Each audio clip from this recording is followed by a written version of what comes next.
Would you like to hear a story for Nabarus? One that I told my grandchildren when they were small. Very well. Long ago, in the Orokin days, a golden people lived in spoiled luxury. If a body wore out, why, they would take a new one as easily as plucking a maprico. Such was the mystery of the Kuva. So, what became of death and disease? Oh, they were abundant, but not for the Orokin.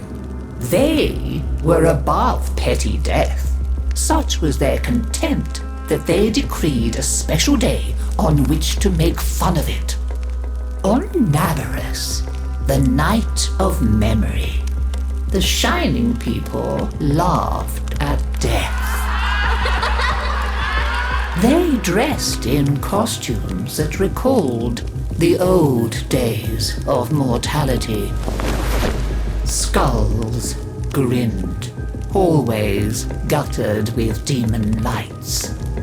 For one night, beauty was banished. Rot and monstrosity held sway. Now, on one very special Nabarus, 3 pretty Orokin were bored, as Orokin so often were. Nabarus no longer holds its magic for me, sighed one. Masks and costumes are for children, grumbled another. Why follow the crowd, mused the third. Are we not the very elite of the elite? Ha ha! Up, my Kissingtons, my luscious loves. Send for blue Kuva and hot lights. I have a sport that will mend all. And in the corridor, behind a curtain, a solitary silent girl heard them and said nothing. Then the 3 were very wicked. For what do you think they did? Down into the streets they went, and they caught 3 poor Ostrans and bore them back to their gilded halls.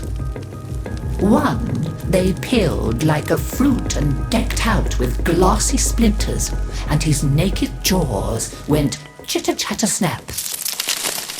And it echoed all around. Scarlet footprints he left. Another's limbs they twisted and wrenched his neck, and made a bundle of him until he scuttled upsy-downsy like a horrid crab, with his sockets all empty and his stretched-out nose snuffling. The third they pulled thin in hand and foot. She walked spindly-wise on long tiptoes like a spider, and her entrails hung delicately down. She whispered, split-tongued and hissing as she went. Fine costumes we've made, chortled the 3 Orokin.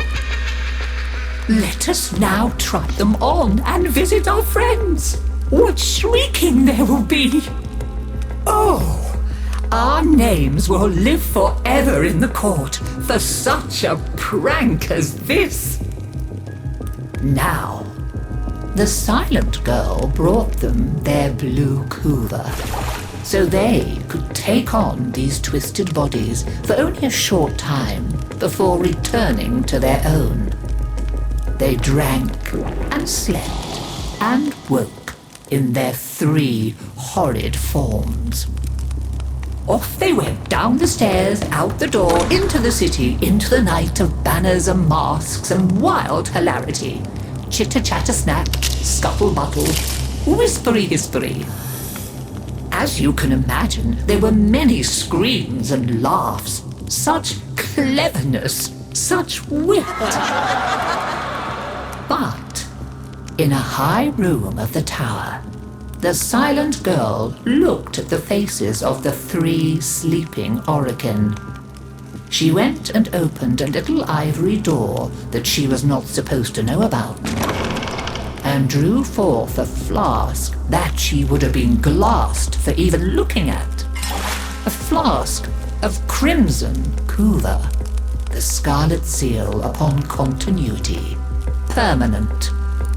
And she tipped it down 3 cruel throats. With a little laugh, she went skating away, never to return.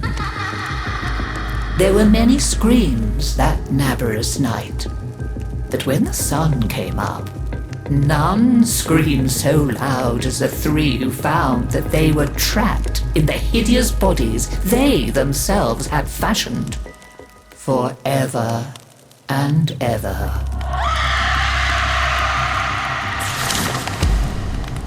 So, listen carefully, Tenno, and beware, for you may hear them coming tonight. Whispery-hispery on long stalking bones, scuttle-buttle with his eyes all empty, and skinless, dripping-handed, chitter-chatter-snap.